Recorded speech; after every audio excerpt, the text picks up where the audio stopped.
लाडकी बहीण योजना जेव्हा सुरू केली होती त्यावेळी त्या संदर्भातले काही निकष होते। त्या निकषाच्या आधारावर बहिणींना अर्ज करायला सांगितला होता आणि कागदपत्रांच्या पूर्ततेला वेळ लागेल म्हणून ही मुभा दिली होती की त्यांनी सेल्फ सर्टिफिकेशन करायचं, म्हणजे त्यांनी जे सांगितलं ते सत्य मानून आपण त्या ठिकाणी त्यांना लाडक्या बहिणीचा लाभ देणं सुरू केलं।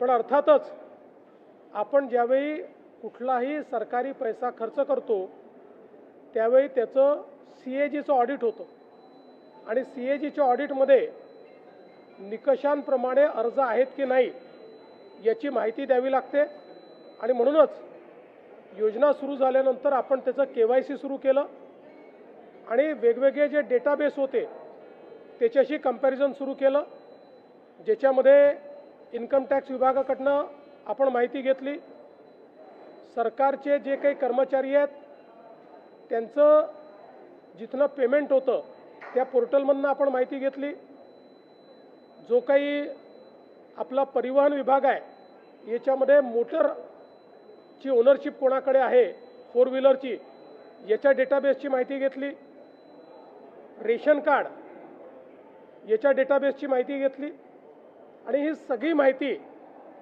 आपण ज्यावेळेस कोलेक्ट केली त्यावेळी असं लक्षात आलं की 5 लाख लोक असे आहेत ज्यांच्या घरी सरकारी नोकरी आहे, 14,000 तर पुरुषच निघाले, जवळपास 10 लाख असे निघाले की ज्यांचं उत्पन्न 2.5 लाखापेक्षा जास्तीचं आहे।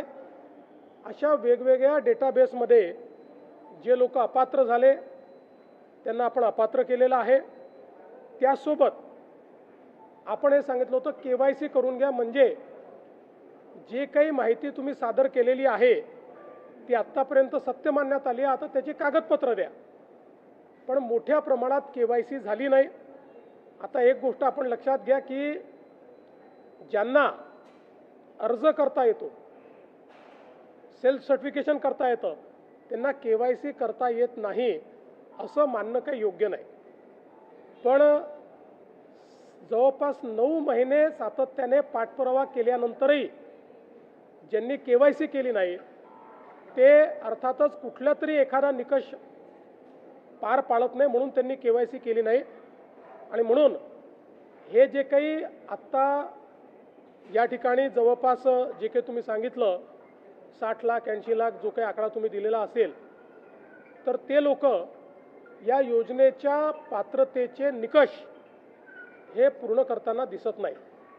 जवळपास 1,70,00,000 महिला, थोडं आकडा कमी अधिक असेल 3-4 हजार ने, पण 1,70,00,000 महिला ज्या आहेत या निकष पूर्ण पार करतात, त्यांची KYC झालेली आहे, त्यामुळे त्यांना लाडक्या बहिणीचे पैसे मिळतच राहतील। ज्यांनी KYC केली नाही त्यांना आता आम्ही पैसे देणार नाही, पण त्यांनी दिलेले पैसे आम्ही वसूली करणार नाही।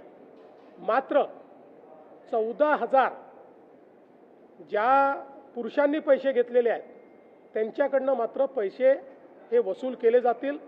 त्यामुळे नीट सायंटिफिक प्रोसेसने या सगळ्या गोष्टी केल्या आहेत आणि आजही यांच्यापैकी कोणी जर KYC करणार असेल तर आम्ही विंडो ओपन करायला तयार आहोत आणि त्यांना लाभ द्यायला तयार आहोत।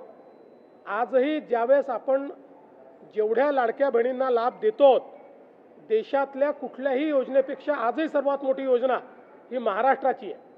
आजही देशामध्ये एवढा लाभ 1,70,00,000 कुठलंच राज्य देत नाही जे महाराष्ट्र देत आहे।